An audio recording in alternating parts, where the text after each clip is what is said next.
told your friend you're not okay, and tell me what's wrong and why you never said you felt that way. And guess you're trying to stay strong and fake a smile until I look away.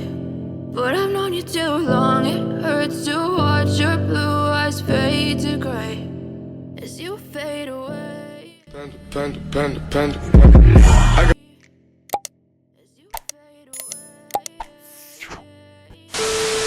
Hello everyone, welcome back to the channel. It's your boy Pare and I'm back again with another video. So today I'm going to talk about a very sensitive topic and I'm going to title this How to Break into Tech with No Experience in the Age of AI. So as you already know, we are in the age of AI and everybody's saying the same thing.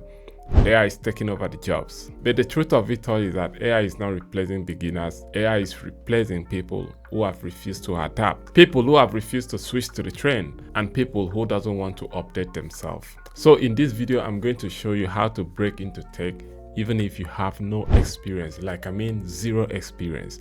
So first of all, let's be real. The tech world has completely changed. 5 years ago, 10 years ago, you could take a course, build a project, and boom, before you know it, you become a junior developer. But today, everything is different. But the truth is that the opportunity is even getting bigger. So the truth is that AI is even making learning to be quite easy. In the AI age, you don't need to learn everything because AI is simplifying learning. You don't need all the technical knowledge in the technology field because AI is making everything to be so easy. What everyone needs right now is curiosity. You need to be curious about what you want to learn. You need to be consistent because if you are not consistent, you're definitely gonna get tired. You need to narrow down what you really want to learn. Let's say, for instance, cybersecurity is a big field. You cannot say you want to learn penetration testing, you want to learn hacking, you want to learn SOC analysis, you want to learn cloud security and a whole different thing. You need to narrow down and know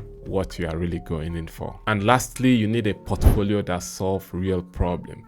And this video, I'm going to walk you down and let you understand how to create and build your own portfolio where you can share to people to gain more respect in the field. So if you watch this video to the end, you are really going to understand what tech roles are hiring right now. I'm also going to show you a 90-day action plan that will help you to build your skill and a perfect portfolio. And lastly, I'm going to show you how to position yourself so that you don't end up having a long CV before you get your foot on the door. CV is good, don't get me wrong, but if all you get is just a CV, you are going to struggle to get that role. Okay, so let me use this opportunity to say this. Please, can you just like the video and subscribe to the channel if you have not done so, because this kind of help us to make this video. It helps the algorithm.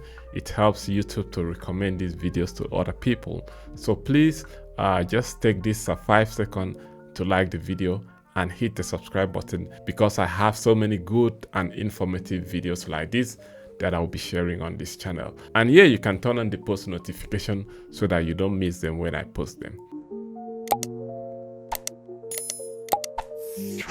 Alright, thank you for liking and subscribing to the channel. Now, let's get into the video. Okay, so like I said before, the tech world has completely changed. AI is the buzzword of today. It's the talk of the town. Some jobs will be automated, but that doesn't mean there's no opportunities. So what has really changed is what employers expect from entry-level roles. What do they want? They want problem solvers. They want learners. They want people who can adapt to the trend. So according to the current trends, there's still a high demand for roles like tech support, data analytics, cloud operation, product-specific roles. So if you are coming in with no experience, that is not the end of the road. All you have to do is just to align yourself with what the market wants. So here's the truth. Your no or lack of experience is not really the problem, but your lack of evidence is the problem, and that is what we're going to talk about. Okay, now moving on. Before you said you want to get into tech, you need to define your niche. Just like I said before, you need to define a clear path, and that entails picking the right career path. It can be anything as long as you know what you want to do. But for the sake of this video, I'm going to give you 4 career paths that are AI friendly, because don't forget we are talking about getting into tech with zero experience in the age of AI. So I'm going to give you 4 career paths that are AI friendly, and these are also beginner friendly as well. So number 1, I have front end and web development. A lot of people have said AI is going to overtake web development, but so far it seems it's not happening. So this is a very powerful field that beginners can get into with no experience. And like I said, it's AI friendly. What are you going to do as a front-end web developer? You build the part that users interact most. You are going to work with UI UX. These are skills that AI can assist but not fully replace. If you like building things like visual interface, you definitely need to go into this field. Number 2, data analytics, business business intelligence. We are in the era where companies have lots of data. A lot of these companies are collecting lots and lots of data. What do you think they are using it for? Someone has to interpret the data. Someone has to use the data in the right way to make an informed decision.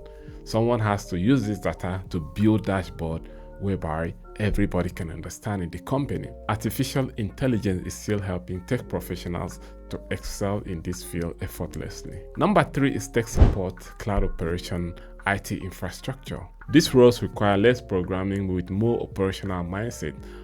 You also have to be very, very technical in this area, because like the tech support, you're going to do a whole lot of technical work. With the operational side of things, AI is going to transform infrastructure. There's an increasing demand for people who can bridge tech and operation. And the last one is product and project management. This is a non-technical role. These are people that are scared of coding, scared of programming, and all this stuff. If you are someone that really wants to get into tech, but you are a bit skeptical, you are a bit scared, if you really want to do the technical stuff, then you should focus more on the project and product management. What you're basically going to do is to focus on coordinating tech, understanding user problem, managing delivery. Tech solution is also something that you'll be doing a lot. Okay, so now you've picked a course. How do you learn in an AI environment? How do you learn in an AI era? How do you learn is very, very important, because this is not a stage that you're still gonna go back and watch a lot of videos and all that. So at this stage, what you're going to do is to learn how to build. You're also going to learn how to break what you've built and also to analyze it. So at this stage, you're going to learn how to build. You have to build a simple project. You've picked up your area, you definitely need to build something. So for instance, if you're into front end, why not just build a personal website? You can build a website for yourself. If you're into data analytics, there are lots and tons of data online. You can download these data and make sense of it. Build a dashboard. See what you can achieve with that dashboard. See what you can achieve with the data as well. What can you spot on these data? What can you analyze? How can you use these data to make an informed decision? If you're into cybersecurity, can you set up your mini lab, your home lab? Can you do it? So this is the stage that you're definitely going to get your hands dirty and build something. You're not going to be perfect at this stage, but at least you've used your hand to do something. You are learning at the same time you are making mistakes. You might not get it perfect, but you want to complete the project. Once you build something, can you break it? Can you scatter it? Can you disorganize the data and try to couple it back again? Oh, you've built a website. Can you add some features? Can you add some plugins? Can you add some functionalities that's going to make the website work? Can you set up a payment platform? This is the stage that you want to break what you've built. You want to go an extraordinary mile to see how you can perfect in all these things. This is where you are definitely going to learn. You are going to make mistakes. You are going to be confused. You are going to ask people for help. Yes, you are going to use Google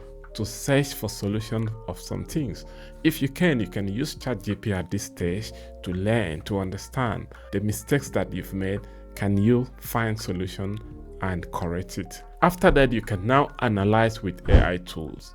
Just like I said, you can now use ChatGPT because these tools are available for you to use. You can now start learning prompt engineering, how to ask the right question to get the right answer. This is where you learn how to use the right prompt, because simply if you don't ask the right question, AI is going to throw you offline. So at this stage, you start asking yourself, what did I learn? What was the mistake that I made? How can I improve next time? If you can excel on this stage with different projects, then you have something to show employers. You have something to add to your CV. which will give you an edge when you're applying for jobs.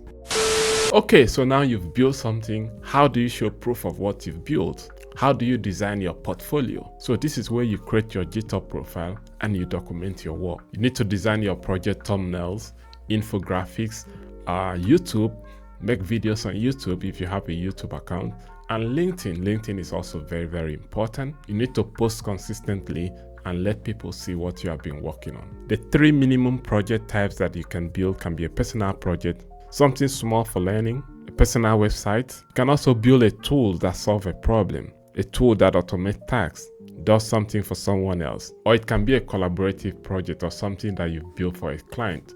What small businesses need your skills? What can you build for these businesses? It can be for a friend, it can be for a local business, it can even be for a non-profit organization. At this stage, you're not really looking for money. You can build this free project for these people that I've mentioned. This is what you present to recruiters. For each of these projects, you can include what problem did you solve? What was your role if it was a collaborative project? How did you function? What tech did you use and what did you learn? Even if it's a small project, showing all these things, detailing them helps a lot. So if you can do all this and you stumble upon a recruiter or you are doing an interview and they happen to ask you, why will I recruit you with no experience? This is where you now tell them, this is what I've built for this organization. This is what I've built for this local business. This is what I've built for my friends. This is what I built for my school. Here is what I learned on my own. Here is how I handle and solve this problem with little or no help from anybody. If you can do this, you completely separate yourself with a lot of people that will be telling the recruiter, I'm just learning or I'm currently learning. Okay, now, so let's assume you've got the skills, you've built your portfolio. How do you navigate the job market? So the first thing you need to do is to identify friendly openings. What do I mean by friendly opening? Because a lot of people make mistakes when they are looking for jobs. And moreover, they are just new into the job market. So instead of looking for jobs as a cybersecurity engineer or as a cybersecurity analyst, can you look for junior cybersecurity roles? Can you look for associate roles? Can you look for trainee positions? Can you look for technical support and see how you can build your work profile from there? These roles often require less prior experience, which you just fit in. So what am I saying? Instead of software engineer, look out for tech operations, junior analyst, support engineer, and grow from there. The second thing I'll recommend that you should do is to pin your resume and your LinkedIn. Highlight the relevant skills that you've built. Say something like, I've built interactive dashboard using Python and Tableau. I built my own mini network. I've launched several websites for clients and I've maintained my GitHub repo. Remove all irrelevant stuff out of your CV. I saw a LinkedIn post the other day where this lady said your CV should take off all those secondary school, junior secondary school, remove them. Maybe you don't need them. If you have attained a higher qualification, let's say masters in cybersecurity or software engineering, just put that. You don't need all those junior secondary schools in your CV. The same thing applies to your LinkedIn profile. So remove all irrelevant stuff and keep it focused to your niche. Keep it focused to the area that you want to apply for jobs. Keep it focused to the direction that you are going in your career trajectory. Connect with people doing what you want to do. I'm a cybersecurity professional. I connect a lot on LinkedIn with cybersecurity professionals, tech professionals. So likewise, you want to connect with people in your area. Comment on their posts. Repost their posts on your profile. Ask for advice. Don't be scared. Don't be afraid to go to their DM and drop your question. Ask them how you can get into their position. What can you do to better yourself, to prepare yourself? You need to go to their DM and ask questions. Ask for advice. They will advise you. A lot of them will tell you how they got to where they are, and you will just follow that footsteps. Say something like, hi, I saw your profile. I learned that you are into data analytics and that is where I'm heading. Please, can you advise me? And like I said, a lot of them will respond and they will open doors for you. Join Slack, Discord group, or any WhatsApp or Telegram channel that is focused on your niche. Many beginners get stuck because they think they will fail technical questions. Instead, focus on, here's what I built. Here's how I approach a problem I didn't know. Here's how I learn it. Employers hiring entry level care more about learning ability, your communication skills, your attitude, than your perfect code. So put more emphasis on this. Keep applying. Do not stop applying. You are definitely going to get rejection. Yes, rejection will come. But what do? You have to learn from your rejection. What did they say that you are not having? What skills did they say that you are lacking? Ask for feedback. Yes, a lot of employers, if they reject you, they will give you feedbacks. Some may not, but you need to ask for the feedbacks. Let them tell you how you can improve. Most of the feedback are constructive. You can use it to prepare for the next one. You can use it to develop yourself. You can use it to develop your skills and get ready for the next one. Keep track of everything. What are they saying on the feedback? And how can you use that to develop yourself? And the last point before I end the video is to stay ahead and grow in the age of AI. Do not forget, we are talking about getting into tech in the age of AI. Yes, AI is here. AI has come to stay. How will you excel? How will you progress in the age of AI? Lean into skills AI can't replace. This can be a topic for another video. If you want to see a video like this, please let me know in the comment section. There are a lot of careers and jobs AI is going to take, but you don't want to be in those areas. You want to develop skills that you are very, very certain. These areas is going to be very hard for AI to take. So look at it this way. You are definitely going to use AI in your future jobs. But will AI be able to do everything? Yes, in some jobs, but not in everything. Let me give you an example. Look at a data analyst using AI for modeling. He will still need to interpret the result. He will need to ask the right question. He will also need to communicate with stakeholders. So if you lack that communication skill, problem-solving skills, and maybe knowledge in your area, that means it's going to affect you. Combine your niche, your domain with AI. You are definitely going to use AI, but you also need a vast skills and knowledge in your area. You have to keep learning. Learn the latest AI tools in your niche or career. If you don't understand the AI tools that is in your area, then someone that understands the tools and can use it will definitely stay ahead of you. So make continuous learning a priority. Build your brand. It can be a social media page, it can be a LinkedIn.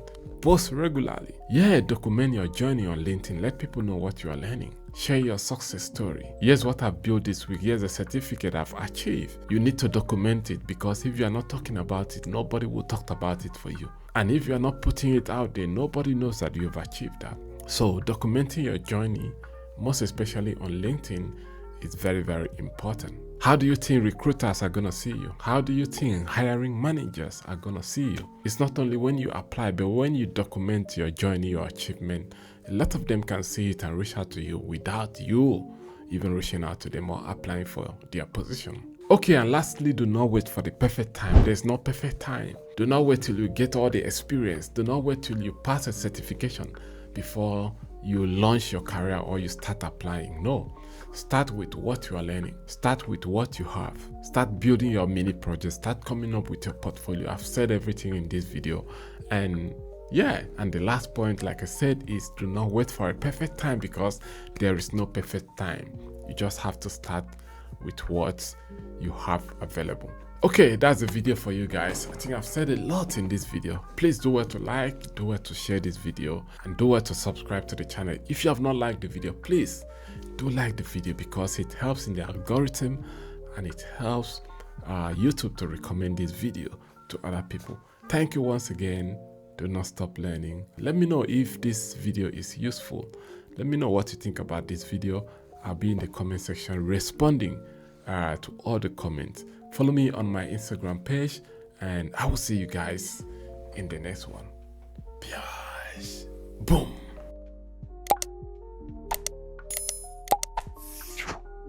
I know you told your friend you're not okay, and tell me what's wrong and why you never said you felt that way. And guess you're trying to stay strong and fake a smile until I look away. But I've known you too long, it hurts to watch your blue eyes fade to gray as you fade away.